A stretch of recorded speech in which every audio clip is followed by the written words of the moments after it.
பாரத திருநாட்டின் புண்ணிய நதிகளாக இன்றளவும் போற்றப்படுபவை கங்கை, யமுனை, சரஸ்வதி.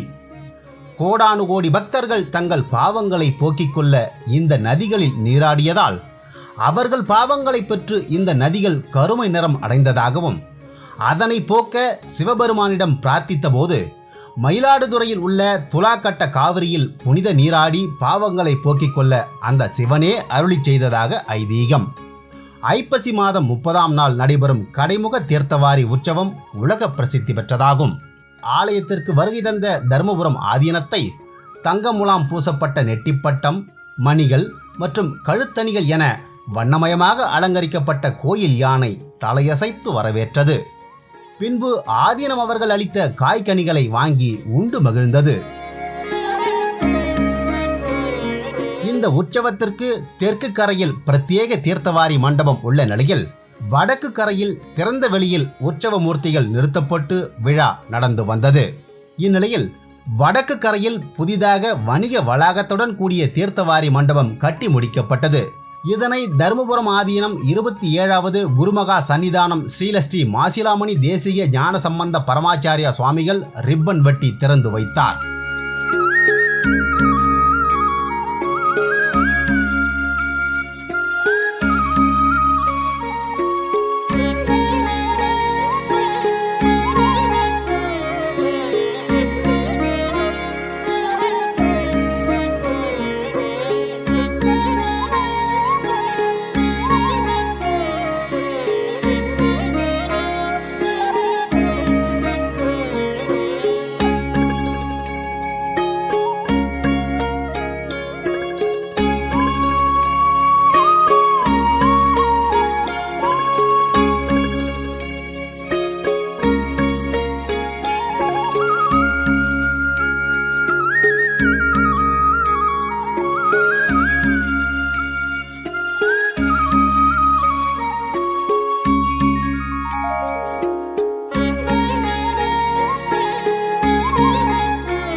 இதனைத் தொடர்ந்து புதிய மண்டபத்தில் குழு காட்சியில் அமர்ந்த ஆதீனத்திற்கு மகா தீபாராதனைகள் காட்டப்பட்டன.